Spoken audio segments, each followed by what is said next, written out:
can't have two mindsets going in opposite directions and achieve great things together. It just doesn't work like that.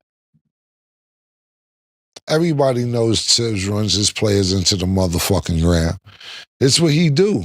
Every team he coaches, he runs his players into the ground. And hopefully for the Knicks, that this won't translate to be something bad when the playoffs start. If you sat there and watched the Knicks last year, you seen bodies dropping like John Wick was on the court. Niggas was just falling, man. Every game, all the way down to the last game, even Jalen Brunson got hurt at the last game before the Knicks got eliminated. Tibs runs his players down.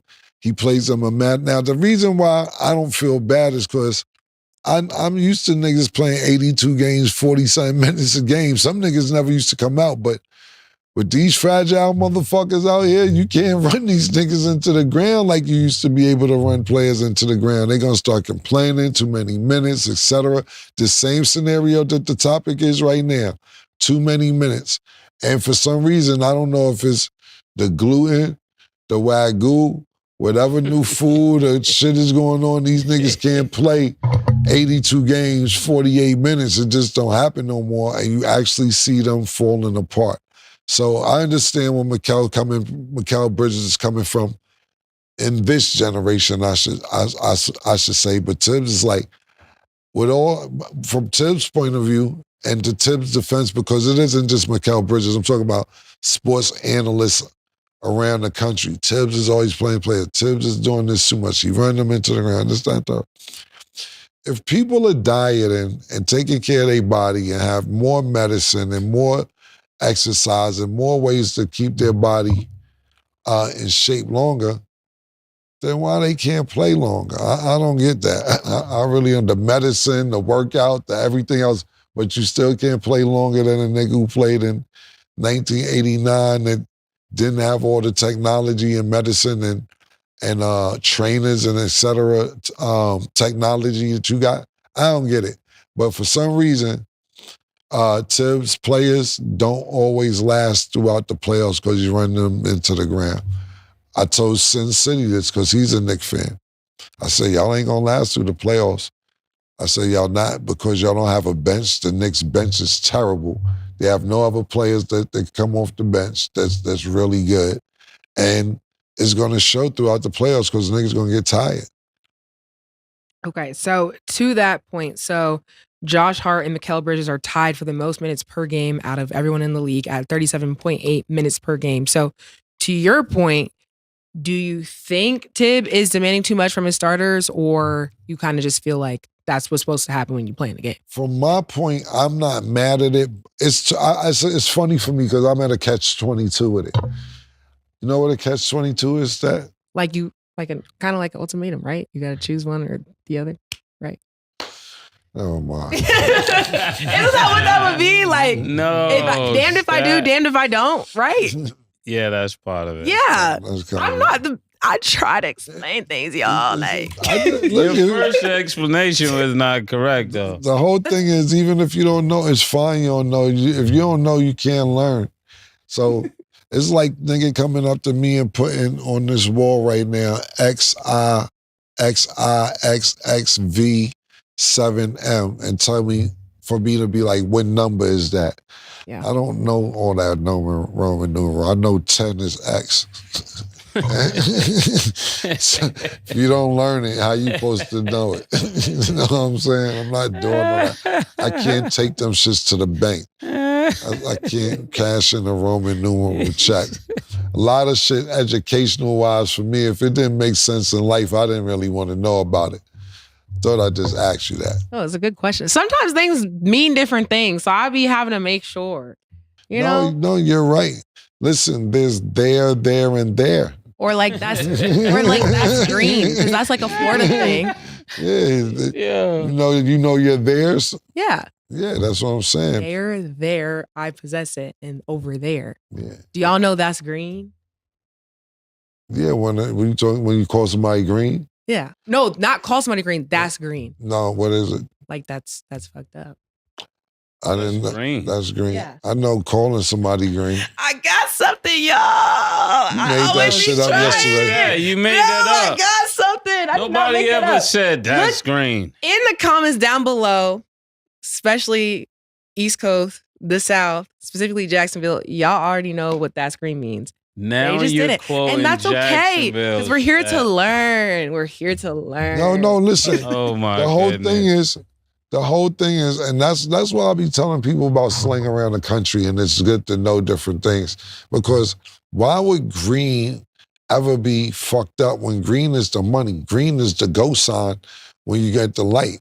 Yeah. The green means everything a go. Yeah, it's messed up as money. Yeah, like green. That's how it sounds. Green, That. yeah, nigga, you ever think green light on that nigga? Yeah. Yo, like, let's go get some greens. Like green, I mean, I'm not knocking it, but I like to learn too. But why would green be bad? Green has always been good in America. My bad. I can't really explain to you why the word is the word. Your logic makes sense though. Yeah, A lot of things And don't you make said sense. it came from Jacksonville? Yeah, like that's green. I'm gonna check it out, Stat. Go ahead. I got people. Go ahead. All right. That's green. I got a 2-part answer to this question. And just so I'm clear on the question, because I know we started talking about something else, just read it one more time for me so I know exactly, our audience knows exactly the question that I'm answering. Yeah, so Josh Hart and Mikal Bridges, they're tied for most minutes per game, 37.8 minutes. In your point, do you think he's demanding too much from his starters, or you think that's fine? And so I just want the audience to hear again. That's why I say I'm at a catch-22. For a person like me, used to play, and like I said, I never made it to professional level. I'll never play 82 games a year for a living, etc. I don't think it's too much, especially for the money that niggas is getting paid. Niggas was getting paid 10% of what niggas is making right now playing all the games. Karl Malone had played 18 seasons and missed 6 games. His last 2 years he got hurt, so he missed a bunch of games. But his first 18 seasons, think about this, y'all. 18 seasons straight and missed 6 games. Niggas missing 6 games next week in 1 week, my nigga. So for me, it's not asking a lot. But am I dumb? Am I blind? Can I not see or hear? No, absolutely, I can see and hear. And I see these players getting worn out towards the end of the year playing all these games. For some reason, they can't sit there and play an 82 games schedule, even with the load management. It's a problem. So to me, Cameron, is he asking too much from his players? I would say no, as a personal fan who watched basketball for the last 35 years, 40 years maybe. As a person who's analyzing what's going on in today's climate, yes, he is asking a lot from his players.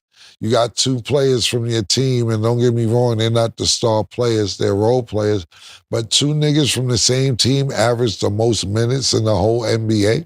It ain't like one nigga from the Knicks and another nigga from the Suns and another nigga from Detroit. 2 of the players average the most. Yeah, for this generation, I think it is a lot. Me personally, as a fan, no. Well, I'm gonna second that motion, because I think is really asinine that Josh Hart is even saying that it's too many minutes, because when he was on the Lakers, his biggest cry was that he wanted the minutes, right? Well, so now, to be fair, Josh Hart never said that he was getting. It was really okay, Mikal Bridges. I'm just making sure, because these same players, when they're in another system and they're not getting the minutes, now they're like, oh, I wish I could play more. So that's my first reason why it's not too much. And then the second reason, I think if you don't score over 30 points, you're not a person that's scoring the 28s and 27s, you shouldn't be complaining about minutes. Like, you don't need the rest. You need to play all these minutes. Somebody who's gonna get rest, that's gonna come to the next game and get 40 points or really make that difference.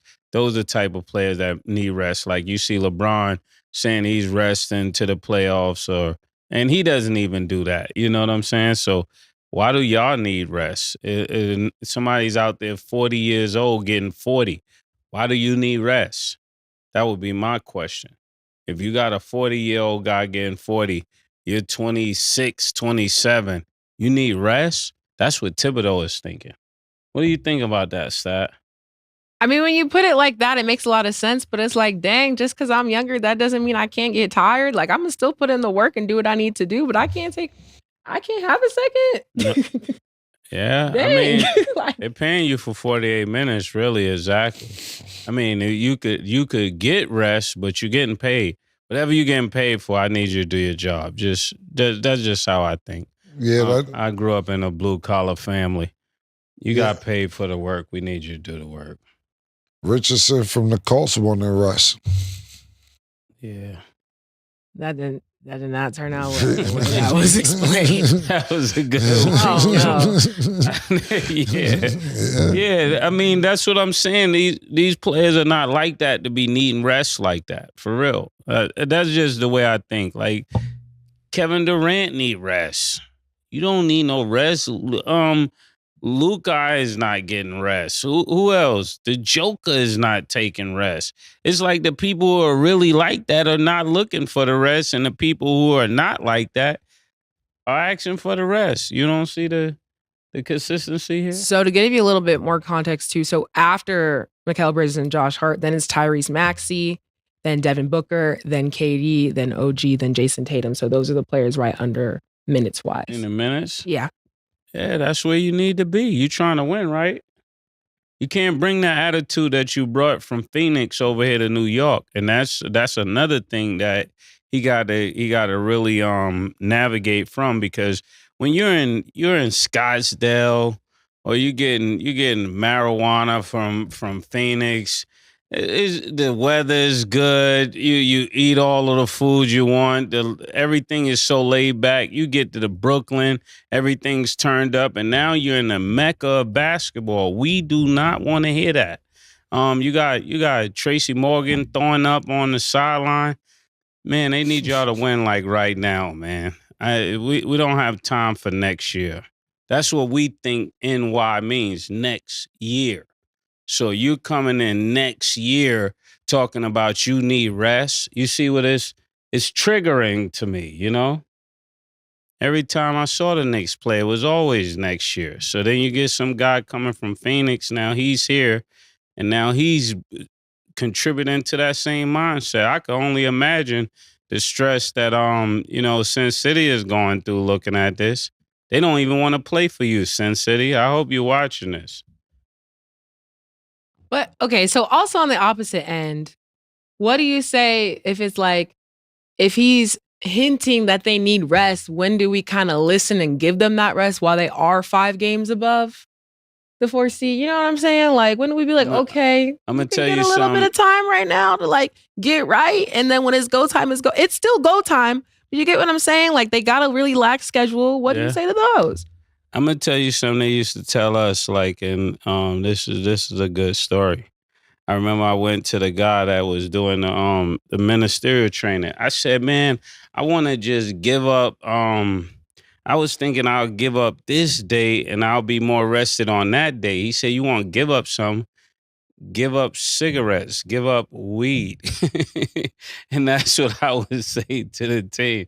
If you want to give up something, give up the partying so you could be a better basketball player. Don't be over here trying to give up sports. This is what we're paying you for.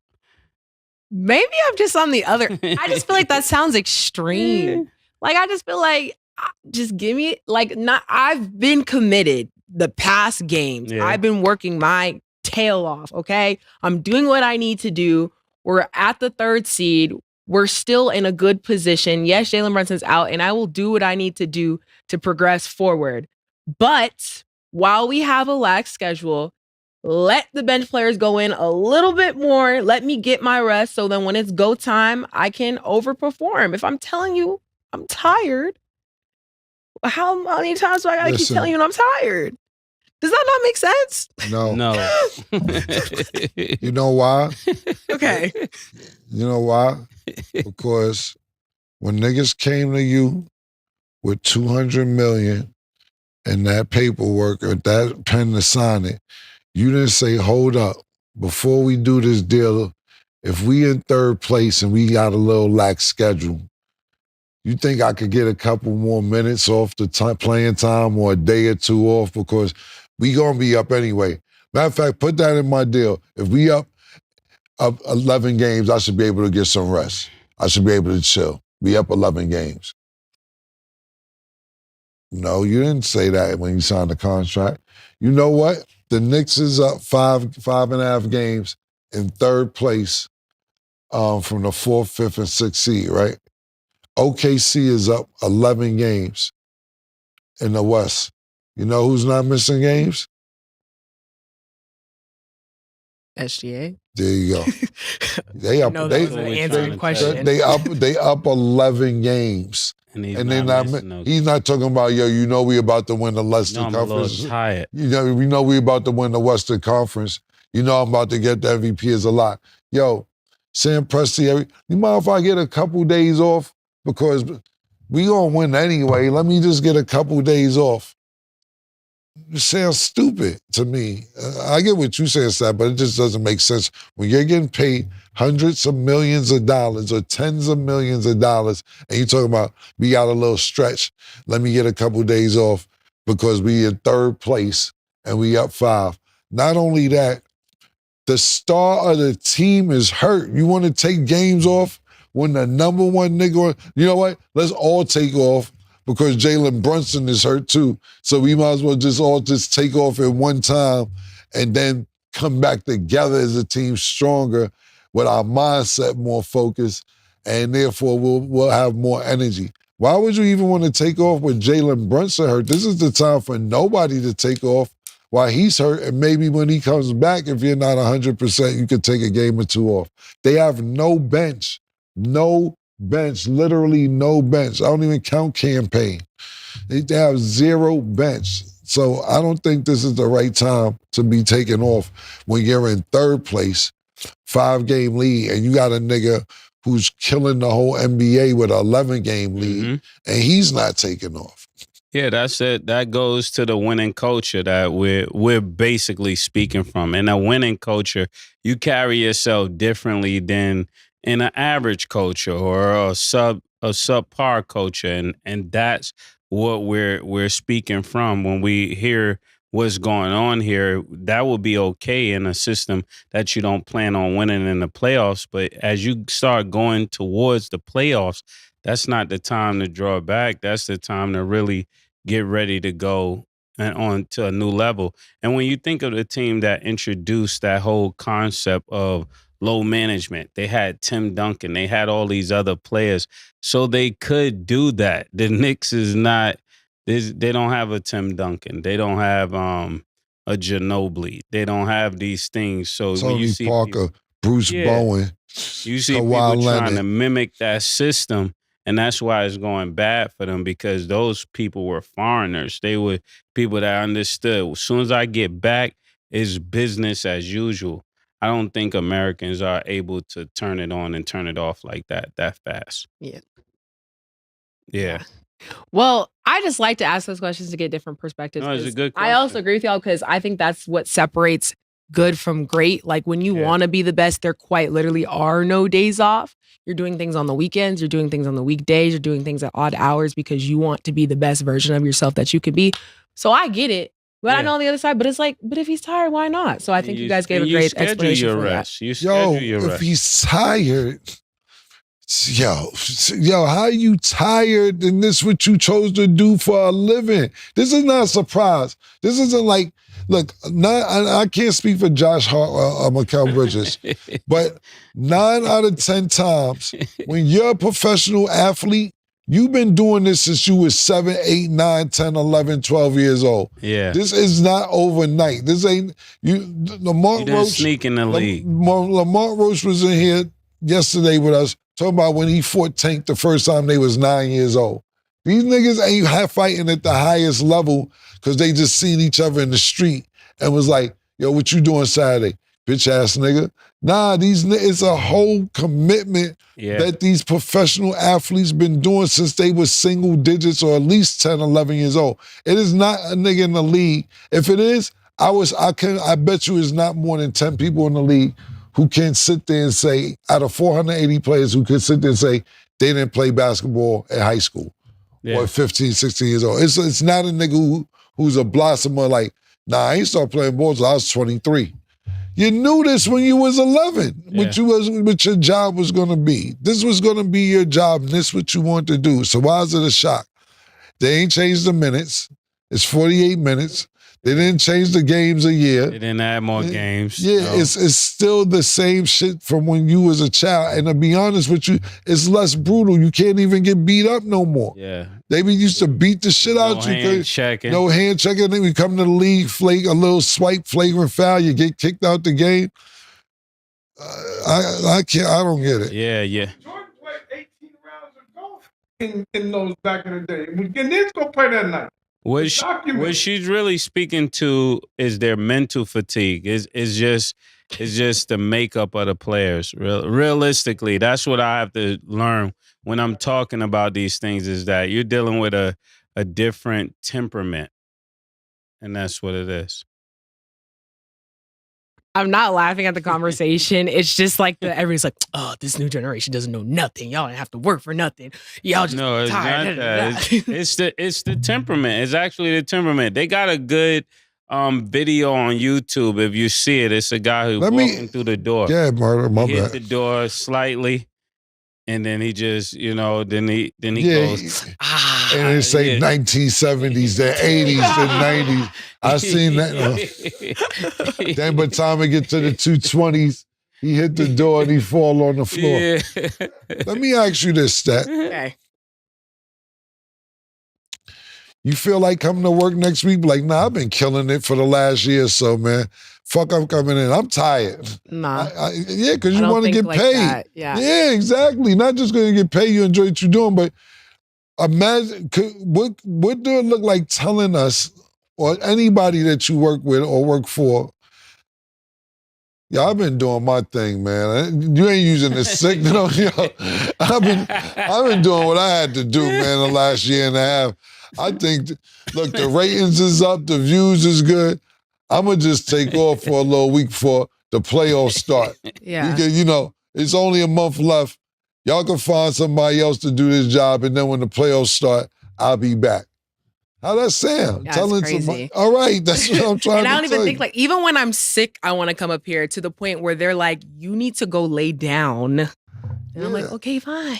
But see, that's what it sounds like to Thibodeau. Yeah, exactly. After he made this opportunity for you, we traded our franchise. People that could have had us winning at a much higher rate this year.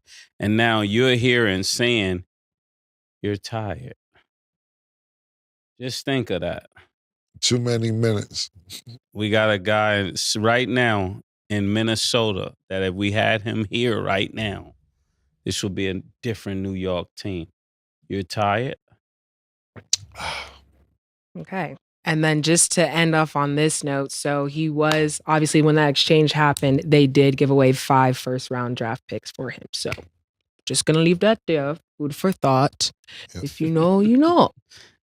So 5 first-round picks? Yes.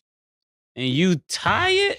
See, that's the emotions that go through an owner's mind when he hears this. Like, you know what we gave up for you to be here? And you're saying you're tired? You're making me second guess everything I just put in motion. And then just to be completely clear, he didn't explicitly say he was tired. He just said, playing all those minutes, some people from the bench can go in too. I just want to make that clear. You want to give your minutes up down to the bench players? Like, I've never said that. Give them your check. That's what I'm saying. Give them your check. Don't give them your minutes. Say, you know what? What happens, and I know it's early, if Ant-Man ends up sending Steph Curry home too, adding that to his list? What do you think kind of happens to his legacy, and how would you feel about that? And Killer answered this a couple weeks ago. If he sends LeBron home, KD home, and now Steph, then he becomes the new official king of the NBA because he's actually the person that sent everybody home that really was on that level from the generation past. To me, that's how I look at it. If he could send LeBron home, he definitely can send Ja and them home and everybody else. So I think this is a real like Thanos moment where you just add another stone to the glove, you know? That's what it's gonna be. Yeah, listen, what I'll say is this, that Anthony Edwards, I like that. I like his not give a fuck attitude, to be honest with you. And you sent KD home last year, you sent LeBron home. If you send Steph home, it'll be great for his personal achievements. You ain't win no chip, nigga. You ain't get to a chip yet. So you're doing what you're supposed to be doing against a 40-year-old, against a 37-year-old, against a 36-year-old. It's going to be 37-year-old. These guys are still great. They're still phenomenal players, but as a strong young 23-year-old, you're the first pick, and a lot of people, we got caught up on John Morant and forget Anthony Edwards was also a number one pick. You're doing what you're supposed to be doing. So I'm not saying that you're not overachieving, but as a number one pick, this is what you're supposed to be doing. But if you beat Steph and beat LeBron, it's Shea or the Joker waiting. And then after that, it's going to be whoever wins in the Eastern Conference. So you could beat all these people that's older that you're supposed to be beating, but you're not going to, if you don't win the championship, you did what you're supposed to do. Do I think he's a phenomenal player? Absolutely. Do I think he's one of the best talents? Yes, absolutely. Do I think he's the best 23-year-old on the planet? Yes. But you have to win it all. You can't get credit for beating an Asian nigga. You're beating niggas who already done it. You get what I'm saying? We got to sit here and give a lot of credit because of nutrition, because of niggas taking care of their body, because of niggas eating better. A lot of niggas was washed at these niggas' age, especially LeBron's age. We don't have a lot of 40-year-old superstars.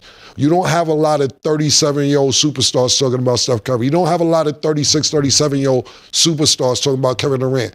We bring up people's ages all the time when they was doing, the people we grew up looking at, when they was 33, 34 was a dub. We look at Dwayne Wade as one of the best players to some people out there. He retired at 36, and it wasn't a good ending. Like he didn't end his flash. You know what I'm saying? He didn't end his flash. So with that being said, I think that I will give Anthony Edwards credit for sending him home, but I'm not giving him all that the best player in the world if you don't win. You got to win. Yeah, Stat, what do you think about the 37-year-old superstar? 37-year-old I'm recording, bro. I got to call you back, man. This nigga Rich Paul, man. Yo, let me ask you a question. We filming right now. What if Ant-Man beats Steph Curry, man? What do you think about his legacy? I was just making sure y'all was on the air. Yo, listen, man. You don't know? You don't want to say nothing? I respect the craft. Y'all working. I was just. If Ant-Man sends Steph Curry home, what do you think of his legacy so far? Ant-Man is dangerous. All right. He's what you call a killer ant. Oh, a killer ant. Okay. Yeah. All right. Yeah. All right. I'll call you when I'm done, bro. All right. A killer ant. Killer ant. That's a new one. Yeah. That's good, though. Those are true. And then how I feel about it, I don't think we can make a statement until the end. I think we kind of have to see how the career plays out. Kind of like when you're saying, when you jump the gun too quick, you don't want to be quick on the new hotness, but he's definitely proven himself and continues to do that. Yep. So I'm just excited to see what happens for him in the future because he's one of the few people in this space and in this place to begin with. So shout out Ant-Man for sure. Right, and to add on what you say, Stat, a lot of niggas don't want it. Yeah. You can see niggas who got potential, but they don't want it. You get what I'm saying? Like, yo, I can't do that with LeBron. It's LeBron. Or I can't get physical with KD because I looked up to him. And the thing about it with Ant-Man, you can see him talking shit to these people on the court, but when the game's over, he gives them so much respect. He'll sit there after sweeping the Phoenix Suns and say, my whole life I looked up to Kevin Durant. He's my favorite player. That's my favorite player. So I'm gonna talk a little shit to him, but I got so much respect for him. But you don't see that on the court. Same thing with LeBron James. He'll sit there, you see the nigga pushing LeBron James. So I'm like, yo, what the fuck is that man doing? He wrestling niggas? But after the game is over, he'll sit there and say, over the summer at the Olympics, I learned so much from LeBron, and LeBron is stronger than me. He said that when he was pushing LeBron this past series, he said LeBron's way stronger than me, so I got to just try and get a physical edge any way that I can.